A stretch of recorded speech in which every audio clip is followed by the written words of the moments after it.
The day was unseasonably warm in King's Landing, as though the gods themselves had breathed a humid sigh over the city. The citizens went about their routines with little regard for the swirl of rumors drifting through tavern corners and servants' gossip. They had learned to dismiss rumors long ago. Tales of dragons, of white walkers, of unnatural wars fought beyond the horizon. Most people in the capital were more interested in the price of bread and the daily amusements in the Red Keep's courtyard than in fables from distant lands. Yet, beneath the clamor of the markets and the strutting of gold-cloaked guards, an undercurrent of unease ran like a cracked fault line through the city. High atop the Red Keep, Queen Cersei Lannister stood on a balcony overlooking the sprawl of buildings cascading down to the sea. Her pale green eyes scanned the rooftops, taking in the dingy bustle of the city that she had fought so ruthlessly to rule. The Queen's face was calm, yet tension rippled across her features each time she inhaled. Whispers had reached her ear, whispers that a power more fearsome than any she had known was on the move.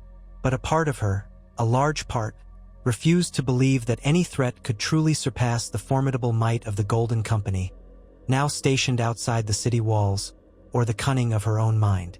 She had triumphed over Stannis Baratheon, outlasted the High Sparrow, destroyed her enemies in a single stroke with wildfire. She was not about to cower at the mention of some icy legend. Far away from her vantage, behind the city gates, the people gossiped. Something from the far north, something monstrous, was marching south. Those who had heard the name spoke it in hushed tones, though many still scoffed at the notion of undead armies. But lately, men who traveled from the Crownlands to the Stormlands whispered of an unusual chill in the air. Stories leaked out from unsuspecting travelers. Roads that once teemed with bandits were now eerily quiet, and the nights felt sharper, as if blades of frost had licked the edges of the forests.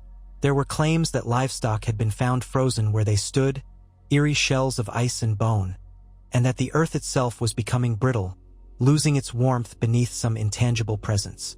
Yet King's Landing remained bright under the sun, and the crowds took comfort in the illusions of everyday life. Fewer had begun to pray, lighting candles in the great September's ruins for deliverance from an enemy that might or might not exist.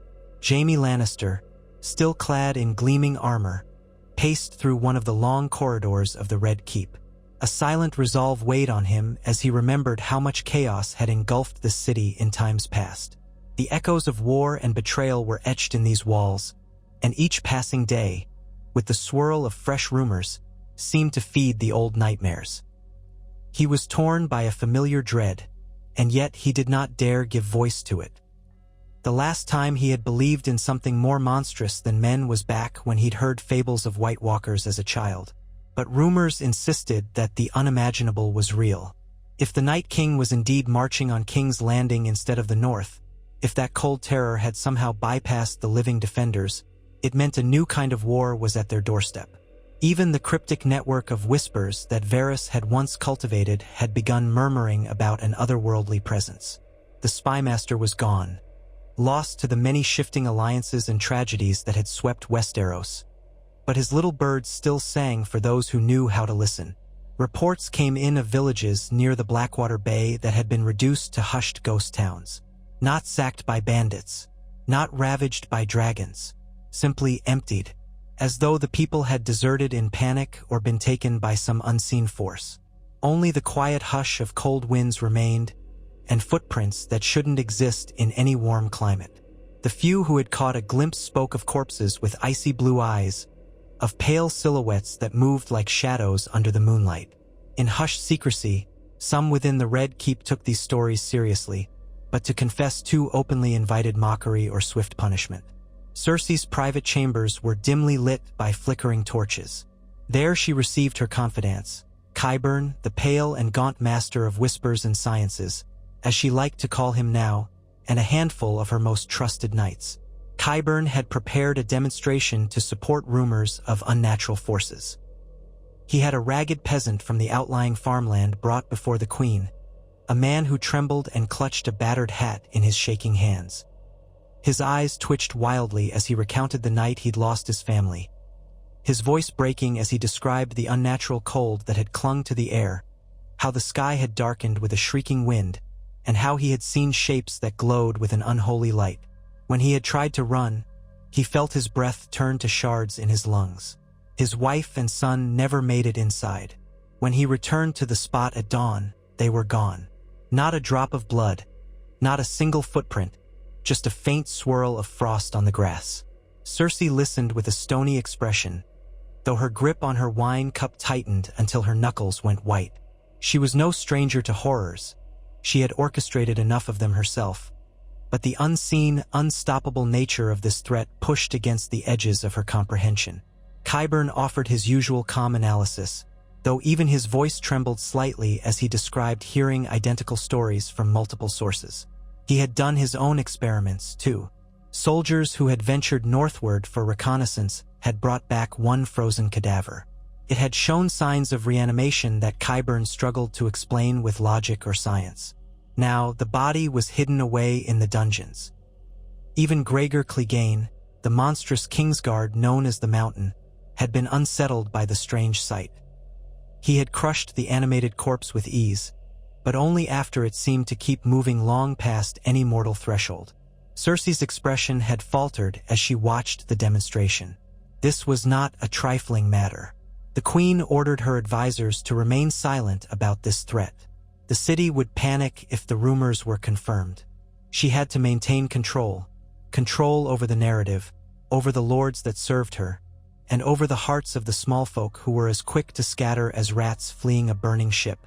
Confident in the Golden Company, she demanded that their commander, Harry Strickland, and his officers prepare defenses at each gate. She tasked Qyburn with arming the scorpions along the walls. Those engines had been built to repel dragons, but perhaps a few well-placed bolts would also dismember these undead foes. The city's defenses were formidable, she reminded herself. Even dragons had trouble taking the capital when it was well prepared. If these so-called whites came shambling, they would be met with fire and steel. Her plan was simple: hunker down behind the thick walls, repel any invasion, and demonstrate that no threat, living or dead, could unseat her from the Iron Throne. But nightmares rarely uncoil themselves so neatly. The first sign of the assault came not from an army at the gates, but from the sky. Over the calm waters of Blackwater Bay, a chill wind stirred the waves, turning their surface gray and choppy. Fishermen who had remained on their small skiffs near the harbor felt the temperature plummet in a matter of moments. The sun, golden and bright only an hour before, was veiled by a blanket of sudden clouds. As the fishermen peered north, they noticed a formation in the distance. A twisting, swirling gloom that rose higher and higher, like a cyclone of black ice. Something was moving within that gloom, and only when they squinted did they see what looked like the outline of a monstrous dragon. Yet it was no living beast. Its skin appeared torn and pallid, with great holes in the wings through which the swirling storm was visible. An unearthly shriek rattled across the bay, sending some men toppling from their boats in terror. Panic spread quickly. The alarms in King's Landing had rung before, often for the approach of armies or fleets, but never in living memory for a single entity, drifting toward the city on rotted wings. It was the Night King's steed, the undead dragon Viserion, claimed from the living in another timeline, but now the first harbinger of doom for the capital. High on the battlements, the gold cloaks and the soldiers of the Golden Company watched in disbelief as the shrieking form swooped low over the rooftops. Where the dragon's cold breath touched, frost erupted over stone and wood, snapping them with unnatural force. Tiles cracked on impact, and entire sections of the city's architecture began to crumble under the impossibly frigid assault. The men on the walls, armed with scorpions, struggled to angle their cumbersome bolts toward the writhing shape. Most of their shots went wide, narrowly missing or hitting rooftops, sending debris onto the fleeing populace below. Then came a guttural roar, neither wholly human nor entirely beast. It emanated from the thick swirl of clouds that hovered beyond the city's outer walls. The Night King emerged, astride the undead dragon. If any soul in the city needed proof that myths of the White Walkers were not just children's tales, they had it now in stark, horrifying reality. His face was pale and sharp, carved with an eerie stillness.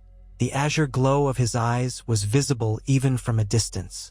Riding the undead Viserion, he descended upon the ramparts, unleashing a torrent of icy breath that shattered stone and bone alike. Men screamed, swords clattering to the ground as their fingers froze to their hilts. Sections of the wall that had repelled countless sieges began to groan, cracks spreading like spiderwebs. Soon, King's Landing echoed with chaos. Civilians ran in all directions, shrieking for their loved ones. The bells tolled, but the harsh clanging only amplified the panic. Queen Cersei, from the Red Keep, watched the devastation unfold with a fury that bordered on madness. She demanded that the Scorpions take down the dragon, demanded that the archers release volley after volley, demanded that Qyburn offer a solution. Yet even as multiple bolts found their mark in the dragon's decaying flesh, it only seemed to slow slightly, shrieking in pain but not stopping. And the air continued to cool, the sky darkening with a swirling mass of clouds and snow. A snowstorm in King's Landing, a sure sign that something abominable had come. It took less than an hour for the main gates to freeze solid. The merchants and refugees who pressed to get inside found themselves trapped outside when the huge wooden beams froze, cracking with an agonizing groan. They clawed at the gates, some begging for help, others pounding in vain with fists and daggers. Then the howling horde emerged. Thousands of wights stumbled forward, skeletal or half-rotten forms of men, women, and beasts. Their eyes glinted with icy malevolence. With little more than an unspoken command, they hurled themselves at the gates. Bodies piled upon bodies, their mass and unnatural strength forcing open cracks that the cold air then widened. The once impregnable gates of King's Landing began to succumb. The Golden Company's cavalry tried to form up, banners snapping in the frigid wind. But as soon as the gates gave way, the wave of undead poured into the city's streets. The fight became savage and immediate. Swords and spears cut down wights by the dozen. But for every one that fell, 2 more clambered over the corpse to join the fray. The common folk, armed with kitchen knives or nothing at all, tried to run or hide behind barricades of overturned carts. The narrower streets soon became funnels of screaming, desperate people. The gold cloaks attempted to restore some order, but they were outnumbered by terrified civilians. In the Red Keep, word of the breach reached Jaime Lannister. With a curse under his breath, he summoned every available guard and prepared to fight within the city's heart if need be. He remembered all too well the devastation one unstoppable enemy could bring. Now, an entire legion of corpses threatened to devour everything. He prayed silently that they could hold out until a miracle arrived. Tyrion Lannister, far away in Dragonstone, had not forgotten the tenuous alliance he once tried to forge between Daenerys Targaryen and Queen Cersei to combat the undead. After that alliance fell apart, Daenerys had withdrawn to Dragonstone with her forces, refusing to bend the knee to Cersei's manipulations. Yet Tyrion had long feared that the real war was never between the living houses, but between the living and the dead. He had tried to convince Daenerys to strike north, to unify, but bitterness and political enmities ran too deep. Still, scattered reports reached Dragonstone that something was happening in the Crownlands. The sea winds carried a chill that unsettled everyone. On a crisp morning, scouts returned with news. King's Landing was under attack by a monstrous dragon and an army of the dead. Tyrion's heart hammered. For all the hatred he bore his sister, he did not wish to see the greatest city in Westeros destroyed or its people slaughtered. He knew Daenerys would not abandon the capital to a horde of ice wraiths if there was a chance to save it, especially if it meant winning the hearts of the people who lived there. Daenerys was torn, seething with memories of her father's downfall and the cruelty Cersei had shown. She did not relish the thought of rescuing the queen who had betrayed every alliance, but neither could she stand by and let innocent people suffer such a gruesome fate. She commanded her armies, unsullied, Dothraki, and loyal Westerosi bannermen, to prepare their ships. 2 living dragons still soared under her command, regal and blazing with life. Drogon and Regal. She stood on the cliffs of Dragonstone, the wind tangling her silver hair, and watched her forces muster. It would take precious time to sail around to the Blackwater Bay, time King's Landing might not have. she mounted Drogon, while Regal flew beside them, each beast roaring in agitation as though they sensed the supernatural cold in the distance. With a final command, she led her fleets to sea, praying to the gods that she could arrive before the city was lost. Back in King's Landing, the outer districts were all but overrun. Panic soared, and the transformation from living to dead was happening in real time as wights who bit or cut living flesh quickly added fresh corpses to their ranks. Flames rose from scattered wildfires caused by overturned braziers and hapless attempts to burn back the undead.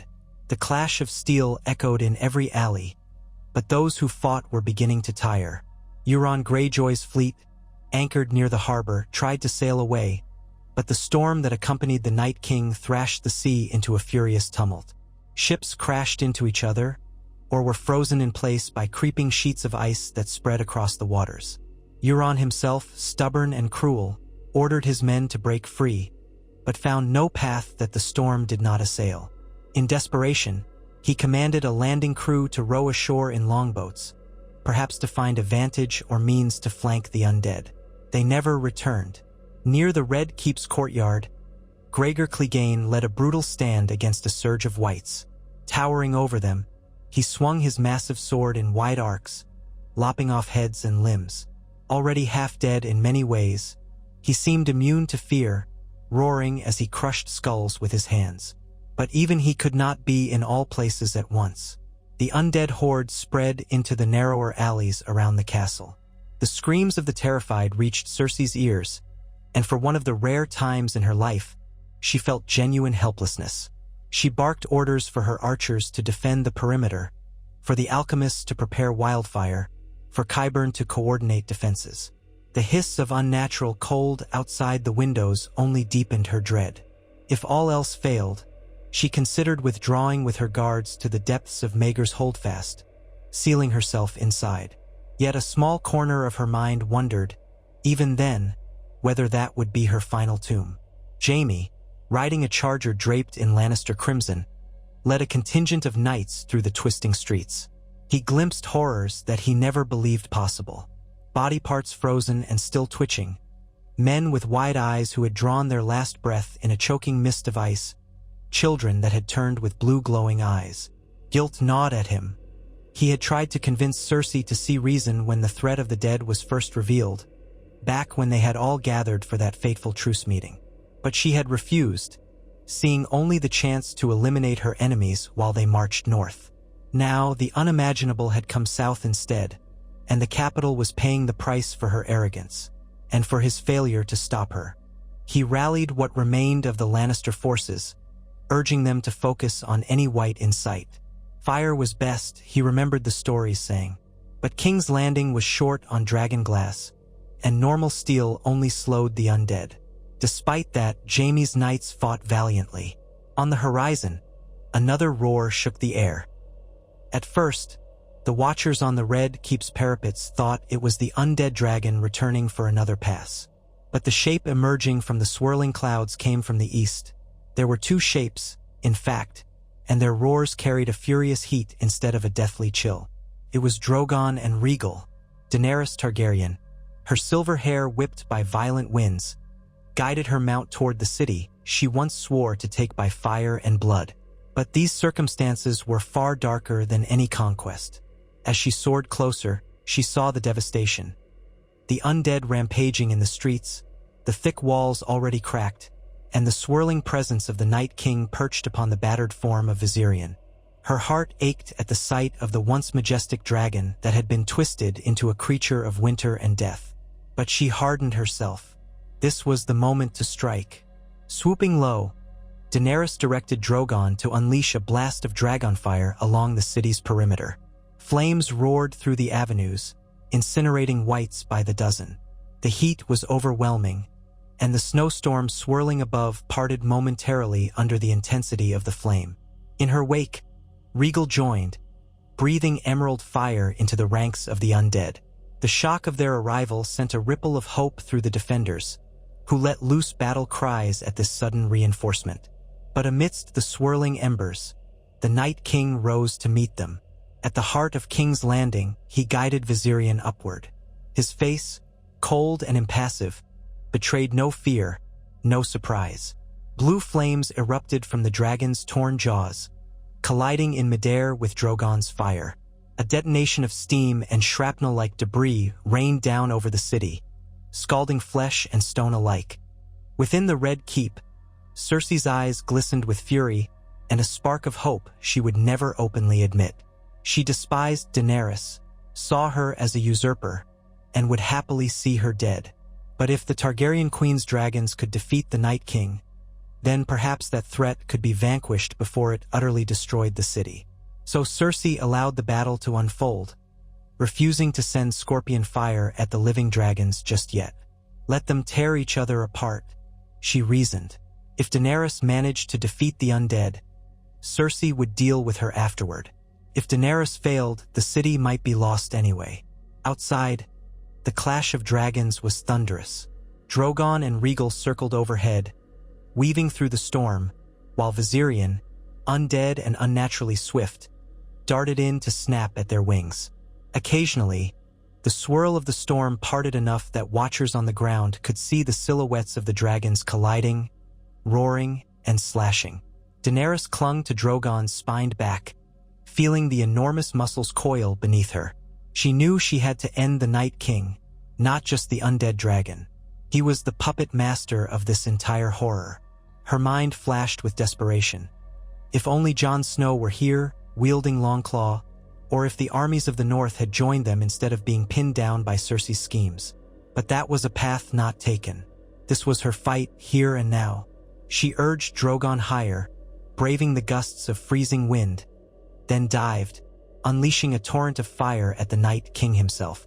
Viserion twisted away at the last moment, but the edge of the flame licked across the Night King's armor. For a heartbeat, Daenerys believed she might have him. Yet the Night King did not fall. In a smooth movement, he hefted an ice spear, fashioned from his own twisted magic, and hurled it. Drogon veered violently, the spear slicing the membrane of his wing. A screech of pain rattled the skies, and Daenerys nearly lost her seat. Blood rained down on the rooftops below. She grit her teeth and commanded Drogon to continue the assault, ignoring the agony. Rhaegal swooped in, jaws open, but Viserion countered with a blast of icy flame. Rhaegal, battered, retreated with a wounded roar. The Night King seemed unstoppable, harnessing the fury of winter itself. On the streets, Tyrion and a small band of Daenerys' advisors, who had landed near the city's outskirts, tried to coordinate the Unsullied. Grey Worm led them in tight formations, spears bristling, disciplined even in the face of the living dead. They formed shield walls, driving forward slowly but methodically, stepping over the broken bodies of whites. Behind them, the Dothraki who had dismounted fought with Aurochs that gleamed in the flicker of dragonfire. There was no fear of death in their eyes, only the savage determination that had won them countless battles across the narrow sea. Yet no matter how many undead fell, more poured in from the broken gates. Bodies reanimated in minutes, forcing the Unsullied to burn corpses as they advanced. Tyrion could only watch in grim horror. The city was turning into a war zone of fire, ice, and the screams of thousands. Jaime, having fought his way toward this group, recognized Tyrion in the chaos. They locked eyes, despite everything, betrayals and heartbreak. There was a brief flicker of relief at seeing each other alive. Jaime shouted over the din that the Red Keep was under siege from within, that the undead had broken into some of the lower corridors. Tyrion's mind raced. If the Night King was truly in the city, then someone had to ensure he was dealt with directly. Daenerys was trying from the air, but the threat on the ground had to be contained as well. Tyrion ordered the Unsullied to push toward the Red Keep, hoping to encircle the area and protect any vantage from which Daenerys might corner the Night King. It was a desperate plan, but desperation was all they had. In the thick of it all, men coughed in the freezing fog, some collapsing as shards of ice crystallized around their nostrils and mouths. Others were scorched by wild patches of dragonfire that ate through flesh as mercilessly as the White Walker's winter devoured warmth. The stench of death and burning flesh blended into a choking haze. High windows shattered in the cold, raining glass onto the streets. The great September's ruins, long an eyesore on the city's skyline, seemed even more haunted as the undead spilled through its shattered arches. With horror, the living realized that every grave or catacomb could soon vomit forth new whites if the Night King so willed it. A powerful jolt shook the Red Keep.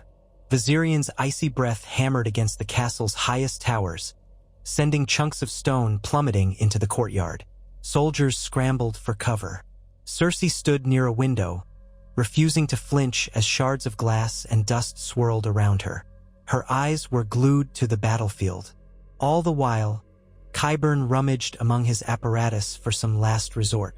Wildfire caches remained beneath parts of the city, a final, catastrophic contingency.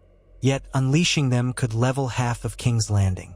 But what good would a city in ruins be if it were taken by the dead anyway? Jaime and Tyrion reached the castle gates, where a unit of Unsullied forced their way inside. They found the entry hall strewn with corpses, some of whom stirred again before their very eyes, unholy light glittering in once lifeless orbs. The Unsullied advanced in disciplined lines, thrusting burning torches into the whites. Jaime hammered at a white with his golden hand, knocking it to the floor, while a soldier pinned it to finish it off. The reek was unbearable, but they pressed on. Above them, the shriek of dragons punctuated the chaos. Daenerys circled once more, scanning for an opening. She spotted the Night King perched on a section of the Red Keep's roof, surveying the slaughter below with cold disdain. She urged Drogon forward, inhaling deeply as she prepared to unleash fire. But the Night King, spear in hand, was already in motion. Drogon banked sharply, spitting flames that engulfed the roof. For an instant, it seemed the Night King was swallowed by the inferno. Daenerys's heart lurched with hope. But then she saw him, emerging from the flames, untouched. That same spear of crackling ice was raised, ready to be thrown. Back on the ground, as Jaime and Tyrion struggled inside the Red Keep's corridors, a brutal tremor knocked them off their feet. The castle's foundations groaned under the repeated dragon attacks, the swirling storm, and the spread of undead. Stone columns cracked, sections of floor gave way. Tyrion stumbled through debris, calling out to Jaime. He found his brother pinned under a fallen wooden beam. Jaime's face contorted in pain, but Tyrion and a nearby Unsullied soldier lifted the beam off him. Jaime coughed, using his gold hand to steady himself. He refused to be undone by simple rubble when the entire city was on the brink of annihilation. With a brotherly grip, Tyrion helped Jaime to his feet, and they continued forward. A deafening crash split the air. From the vantage of a shattered hallway, they could see a portion of the castle's outer wall crumble into the city streets below. In the gloom of swirling snow and ash, whites flooded the breach. Jaime's face twisted in horror. There was no telling how many had already poured into the heart of King's Landing, or if there would be any living souls left to save. Tyrion clenched his jaw, cursing the stubborn pride that had prevented them from preparing for this threat sooner. He felt the weight of countless lives on his shoulders, but he pressed on, leading the Unsullied deeper into the Red Keep, following the path that would take them to the throne room, or the courtyard, or anywhere that the Queen might be. Even though Tyrion held little love for Cersei, he knew that in times of apocalypse, alliances had to be forged or all was lost. Queen Cersei had retreated to the throne room. The grand hall was dimly lit by torches, with rays of grayish daylight poking through smashed windows high above. She sat on the iron throne, posture rigid, flanked by Gregor Clegane and a few remaining Queensguard. Her dress, tattered at the edges from the turmoil, still gleamed with Lannister red and gold. The hush in the chamber was unnerving, punctured only by distant screams and the muted roar of dragons. An undead soldier, or something worse, could burst through the doors at any moment. Qyburn hovered beside her, eyes flickering around with an urgency tinged by panic. They had no illusions. If the Night King or his minions broke through here, there would be nowhere left to hide. Suddenly, one of the massive doors crashed inward under a brutal impact. Gregor Clegane stepped forward, sword raised. A cluster of whites shoved and clawed through the splintered wood. The Queen's Guard met them, steel ringing on bone and armor. Qyburn shrank back behind the throne, while Cersei rose, fury lighting her eyes. She watched her loyal guards carve through the undead. But with every slash, more creatures stumbled in, some dressed in the rags of peasants, others in half-shattered armor once worn by the city watch. The stench was suffocating. Then, through the swirling chaos, Jaime and Tyrion appeared at the threshold, along with several Unsullied. The Whites turned on the new arrivals, only to be beaten back as the disciplined phalanx of spears drove them to the sides of the hall. Jaime forced his way to the throne's dais, battered and bloodied, while Tyrion shouted for the Unsullied to hold the line. Cersei's eyes widened at the sight of both her brothers alive and fighting together. For a heartbeat, it was as though time froze. Jaime stared up at her, breathing raggedly. Then the moment broke. An undead guard lunged at Tyrion, who barely dodged the snapping jaws, and Jaime cleaved it down. Qyburn, seizing his nerve, rushed to Jaime, speaking in a hissed whisper about possible hidden passages to evacuate the queen. But Cersei refused to abandon the throne room. She screamed at them all, demanding they kill every single undead abomination. Tyrion's voice rose, cutting through the clamor, telling her that they must work together. Must call Daenerys to aim her dragon's fire right here, to purge the entire area if need be. For once, Cersei's pride wavered. She stared at the battered defenders, at the swirling cold wind creeping through every broken window, and she gave the smallest nod of agreement. That was all Tyrion needed. He rushed to a narrow balcony that overlooked the courtyard, waving a signal torch in the swirling gloom. Through the haze, Rhaegal's shape emerged, wings beating raggedly. Perhaps it was Grey Worm or Missandei who had taught Tyrion this signal, or perhaps it was just an improvised wave of light in the storm. But the dragon saw it. Hovering at the courtyard's edge, Rhaegal inhaled, preparing to bathe the throne room entrance in scorching flame. Jaime shouted for everyone to move back. Even Cersei stood from the throne and ran with her guard to find cover behind a massive stone pillar. In the chaos, the Whites screeched, some clawing at the humans even as they were forced back. When the dragonfire came, it came like the wrath of a vengeful god. The wooden doors, already splintered, exploded into a conflagration. Flames spilled through the hall, devouring the Whites instantly. The heat was so intense that Jaime felt his eyebrows singe from yards away. Tyrion covered his face with his arm, eyes watering. Gregor Clegane stood his ground, unflinching, as the edges of his cloak caught fire, which he quickly batted out. The undead incursion into the throne room was halted for the moment. Outside, Daenerys saw the massive jet of flame from Rhaegal and recognized the last-ditch effort to clear the halls. With determination, she guided Drogon to the top of the Red Keep. She saw the Night King standing on a high parapet, motionless, as if considering his next move. He turned slowly toward her, his azure gaze meeting hers across the howling wind. Daenerys exhaled a single word, Dracarys.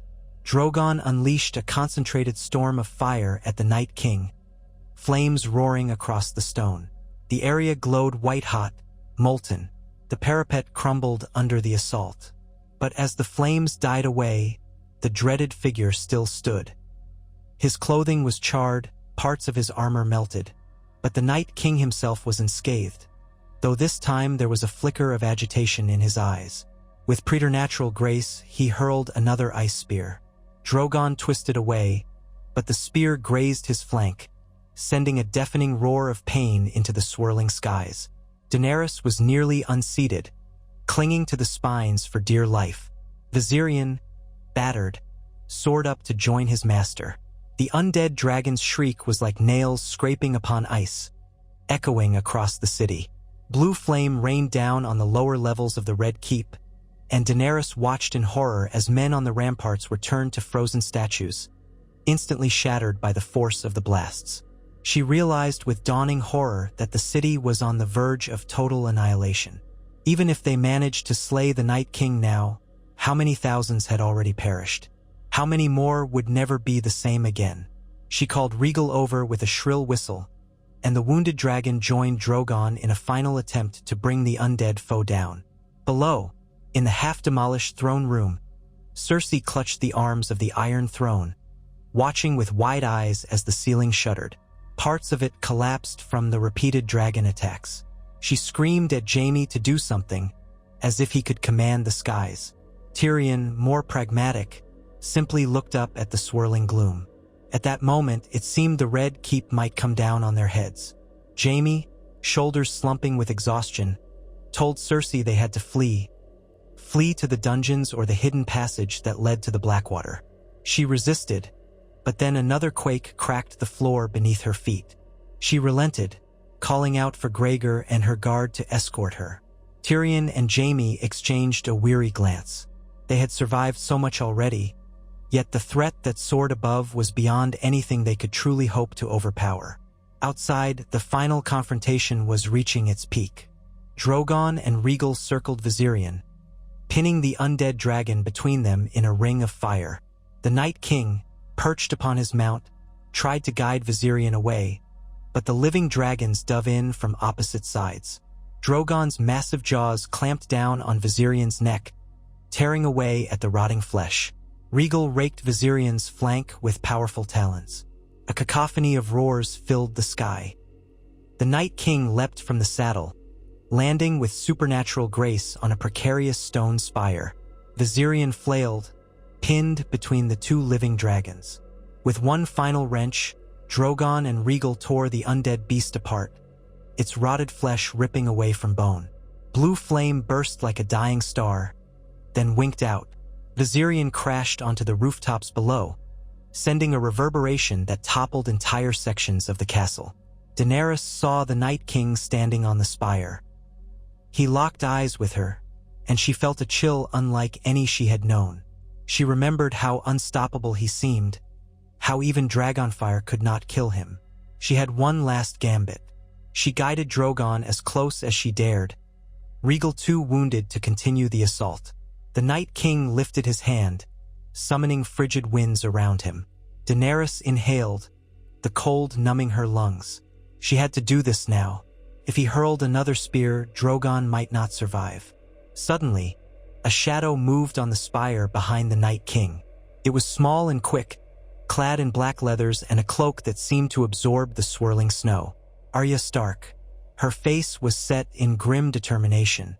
She had come to King's Landing with a secret mission, or perhaps she had made her way south after hearing rumors of the undead threat. Only the gods knew. But she had scaled the Red Keep's precarious exterior in the confusion of the battle, using her skills as a faceless assassin to slip past whites and men alike. Now, at the critical moment, she pounced. The Night King whirled with uncanny speed, catching her strike. Their eyes locked for an instant, blue horror meeting cold vengeance. But Arya flicked her dagger from one hand to the other, plunging a blade of Valyrian steel toward his chest. A blinding flash of crackling energy exploded out. The Night King let out a roar that was more fury than pain, for the blade had cracked but not fully penetrated his ancient armor of ice. Arya twisted, driving the dagger upward. The swirling storm around them howled, lightning flickering across the black sky in response to his fury. He gripped her wrist, and for a moment it looked as though he would snap it with effortless force. Daenerys watched, helpless from Drogon's back, unable to unleash fire without incinerating Arya. Then, with a cry that echoed in the storm, Arya let go of the dagger entirely. The blade dropped from her fingers. In the same instant, she lunged forward, snatching it again as it fell, driving its point into an unguarded gap beneath the Night King's breastplate of ice. For a single heartbeat, everything froze. The Night King's face contorted, a flicker of astonishment or confusion registering as cracks began to form around the point of impact. The azure glow in his eyes pulsed, once, twice, then shattered. His body crumbled into icy shards, collapsing into wind-blown snow that scattered over the spire. A wave of sudden release spread across the city. The whites that were terrorizing the streets, the ones clawing at the walls, the frozen forms locked in mortal combat, all dropped where they stood.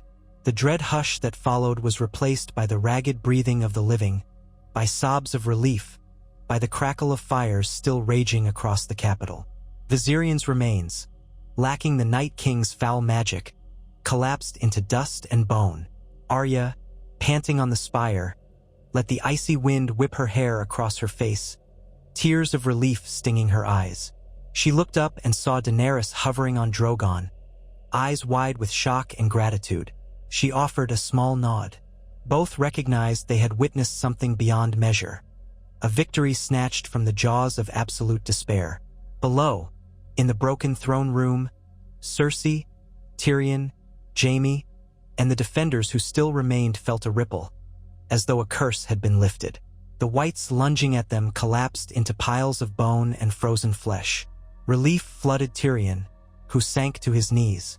Jaime exhaled a shaky breath, half laughing in disbelief. Cersei looked around with a stunned expression. Her city lay in smoldering ruins, but she was alive, and for the first time in her life, she felt no sense of triumph at outlasting a rival, only an odd, hollow shock. The storm began to lift.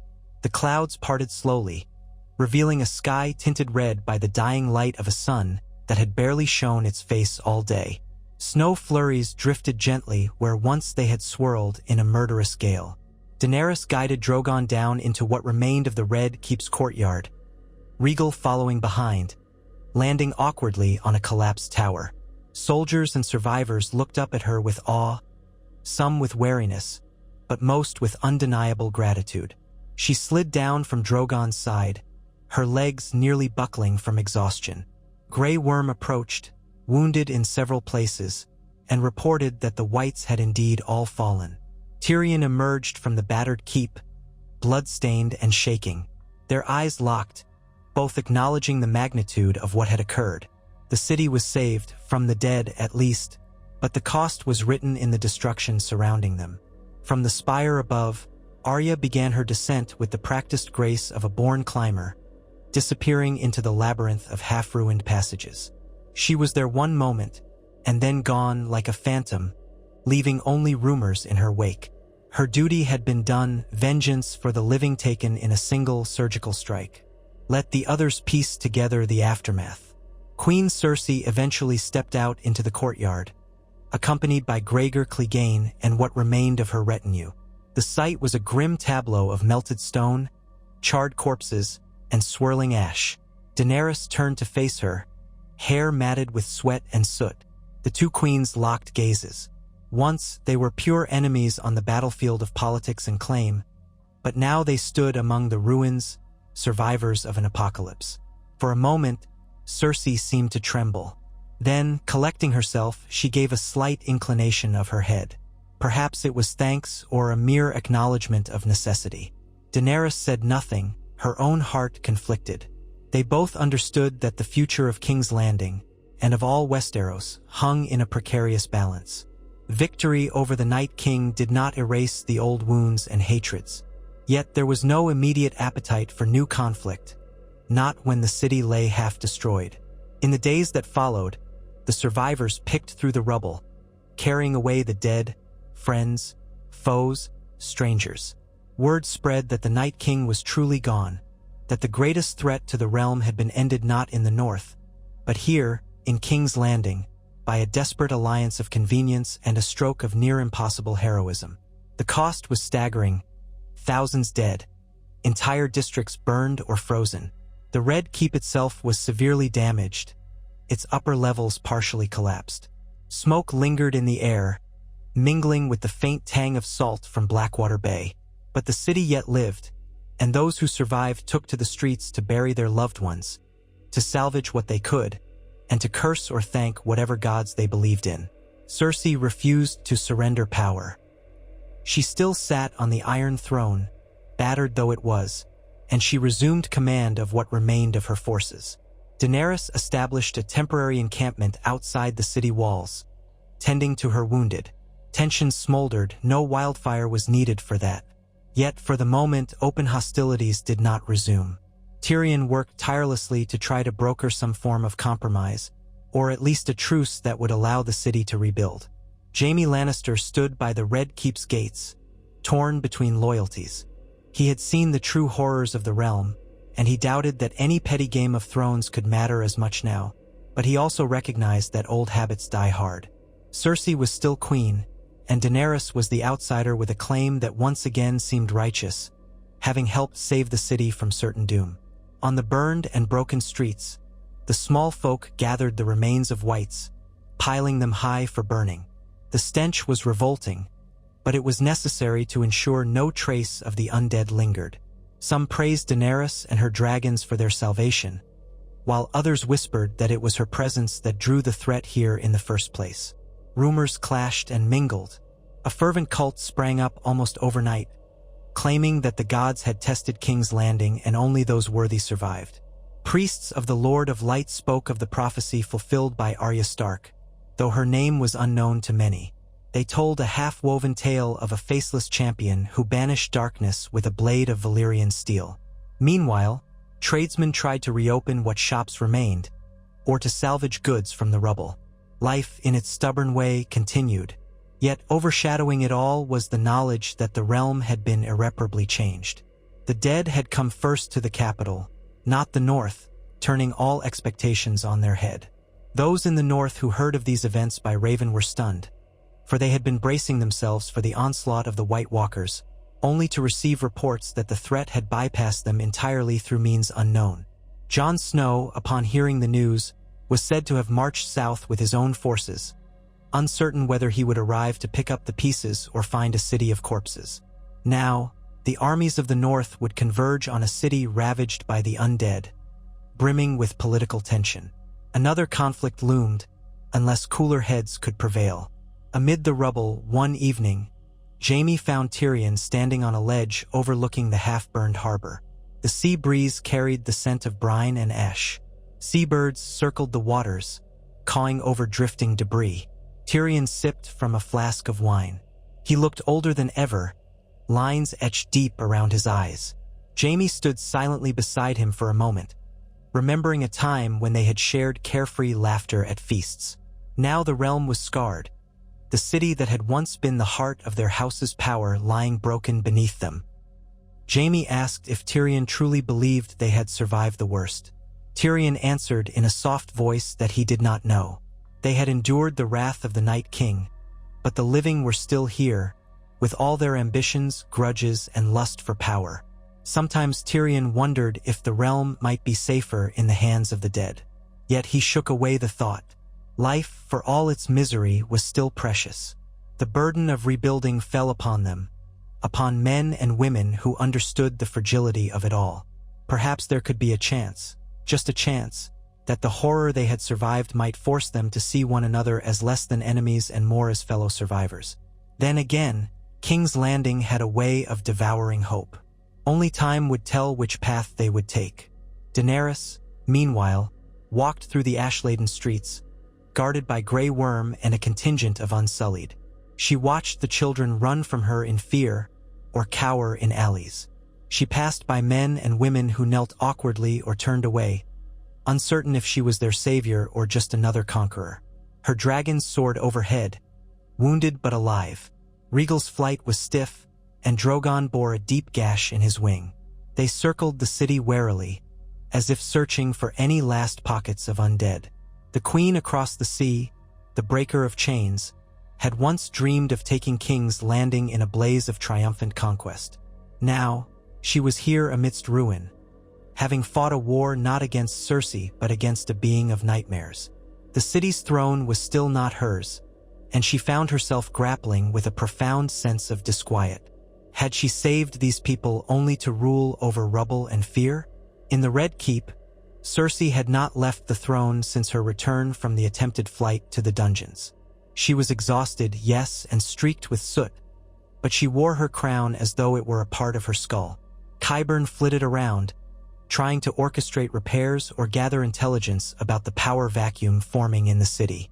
Small folk still needed leadership. Lannister soldiers took up new posts, though their numbers were painfully reduced. An uneasy calm had settled. The Golden Company was decimated, their contract complicated by an act of gods or devils that no one could have foreseen. Once more, the lords of Westeros would shift like pawns, deciding where to pledge allegiance. Some would see Daenerys as the savior who delivered the city from eternal night. Others would cling to their loyalty to the Iron Throne, no matter who occupied it, so long as it was the seat of power. Whispers circulated that Daenerys might push to depose Cersei by force in the coming days, that the Targaryen queen would not rest until she saw the lions undone. Yet the city's defenses were in shambles, and there would be no glory in toppling a monarchy that was already half broken. Pragmatic minds, such as Tyrion and a handful of advisors on both sides, insisted that they must reach an accord. The realm had to heal, though the notion seemed almost laughable given the scale of devastation. And so, in the twilight that followed the Night King's fall at King's Landing, a fragile lull descended. Bodies were burned, rubble was cleared, and the wounded were tended as best as possible. People wept for their dead, or gave silent thanks for their survival. Ravaged though it was, the capital remained the seat of political power, the place where the future of Westeros would be decided. The storms that hammered the city had passed, leaving an uneasy hush in their wake. Snow lingered on rooftops for a few days, gradually melting in the warmth of the southern sun, revealing blackened beams and caved-in structures beneath. King's Landing had never looked so wounded. Yet from these wounds, perhaps something new could emerge. Whether peace or another round of bloodshed would depend on the hearts of those who ruled. High above, the Red Keep's battered towers stood as testament to the cataclysm that had transpired. Jaime Lannister sometimes paced those corridors, staring out at the city he had once claimed to protect. He remembered standing guard outside Aerys Targaryen's chambers, recalled the madness he had witnessed. It seemed a lifetime ago. Then the madness had been wildfire and the paranoia of a cruel king. Now it had been the living dead, an ancient evil made flesh. He wondered if the realm could ever truly recover from all of this. Tyrion, busy as ever, divided his time between forging new alliances for Daenerys and ensuring that the city's reconstruction was not mismanaged. He dreaded an inevitable confrontation with Cersei, yet for the moment, she had not called for his head. Perhaps even she recognized that the realm needed stability more than it needed a fresh wave of executions. That did not make him trust her, but it gave him a window of opportunity to save lives. He quietly negotiated with the city's merchants, promising them certain compensations if they could help feed the starving population. He orchestrated the delivery of supplies from Dragonstone and the Tyrells in the Reach, if they would respond. The city needed grain, needed building materials, needed hope. Daenerys sometimes met with Tyrion in private, the bond between them tempered by sorrow and the weight of what they had done. She had lost so much, friends, allies, half her armies. The dream of a swift coronation lay buried under the rubble. Yet she had found an odd sense of purpose in saving people from an inhuman threat. Part of her still yearned for that Iron Throne, the seat of her ancestors. But she was no longer certain what it meant to rule, not after seeing how easily cities could be undone by forces beyond mortal comprehension. She was no longer certain if she would be hailed as a liberator or blamed for the destruction. And she found herself haunted by the memory of that final confrontation with the Night King. Seeing a foe so impervious to normal weapons, so dismissive of the living, had shaken her to her core. Through it all, the undercurrent of fear remained. The living had learned that monstrous things walked the land. Even if the Night King was vanquished, who was to say there were not other evils, or that a new terror would not rise in the future? Yet, for the first time in a long while, the people of King's Landing recognized their common humanity. Even the city's worst criminals had fought against the dead. Even the proudest knights had risked their lives to defend civilians. Even the queen on the throne had benefited from the help of her sworn enemies. Fragile as it was, this ephemeral unity might just be the seed of a better tomorrow, or the tinder for a new war. Such was the way of Westeros. Still, for a blessed interval, the city rested. In the hush of the aftermath, plumes of smoke twisted up toward a sky that was no longer quite so gray. Temperatures slowly returned to something resembling normal for this southern region. Birds began to chirp again among shattered rafters. A few battered souls opened their doors to hand out bread or water to neighbors, forging new bonds among the survivors. Children gathered in corners, retelling the story of the final battle in wild, fanciful detail, each version more incredible than the last. They spoke of dragons locked in mortal combat, of an army of ice that devoured men's souls, of a pale king who shattered when a knife of magic struck his heart. When asked who dealt that blow, the children squabbled, each claiming it was someone different. A man with a flaming sword, a faceless ghost, a queen clad in silver. Myths were already being born from the ashes. Arya Stark, for her part, slipped away into the night not long after the battle. She had faced death in many forms, but this one had been the purest embodiment of finality she had ever encountered. What she did next, no one could say. Tales circulated of a lithe figure in dark leathers riding out of the city on a stolen horse, heading north or perhaps east. Some said she traveled with the Hound, though his fate was equally uncertain. In time, stories would credit her with saving the entire city from the apocalypse, but her name would rarely be spoken openly, as if she were a phantom.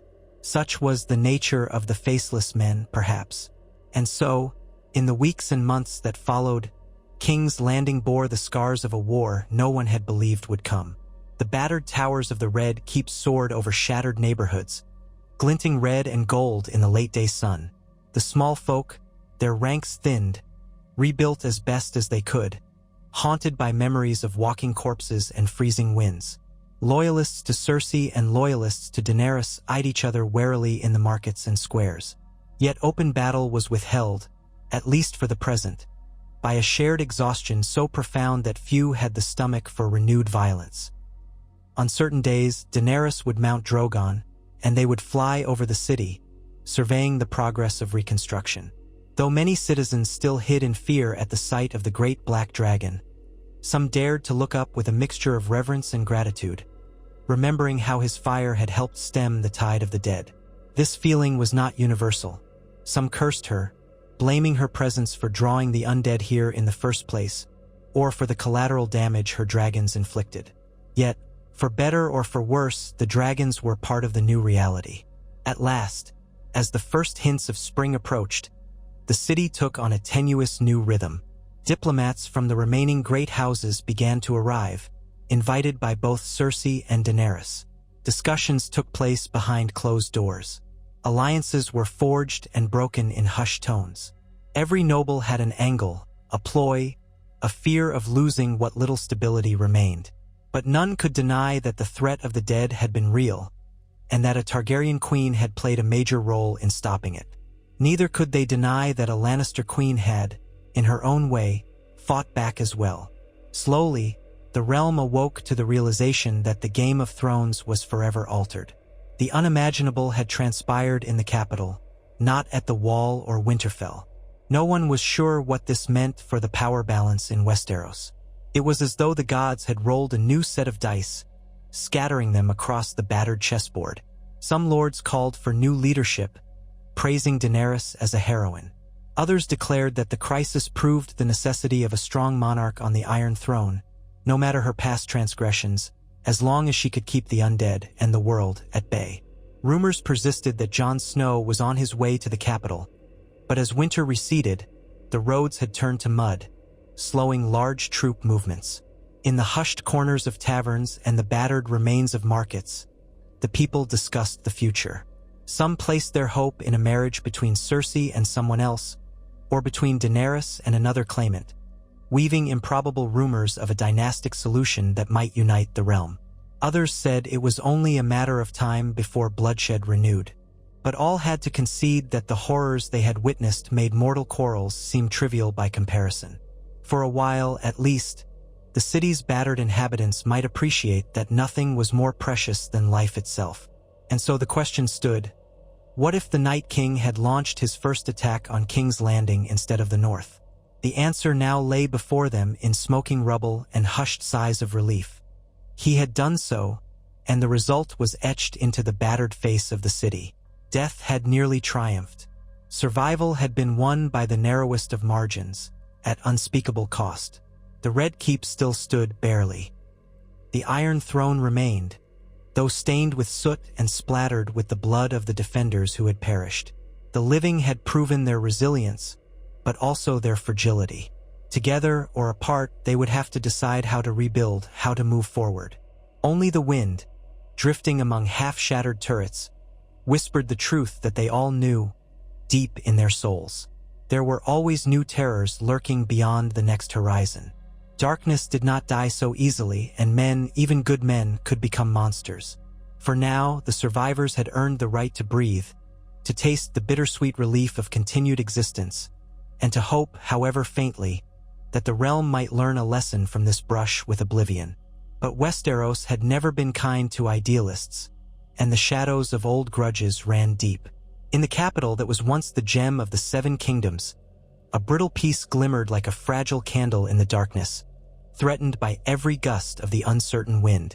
Yet if they remembered the day the Night King came to King's Landing, if they recalled the horrors unleashed and the alliances forged under the swirl of frost and fire, perhaps they might find the courage to break the cycle. Perhaps they might put aside their thirst for vengeance and see that their battles were only meaningful if the living endured. Time would tell. For now, the city rested, alive but wounded, victorious but forever changed. And somewhere in the wind that blew down the blackened streets, the faint echo of a dragon's roar mingled with the hush of falling snow, as though reminding them that in Westeros, every dawn could be the last.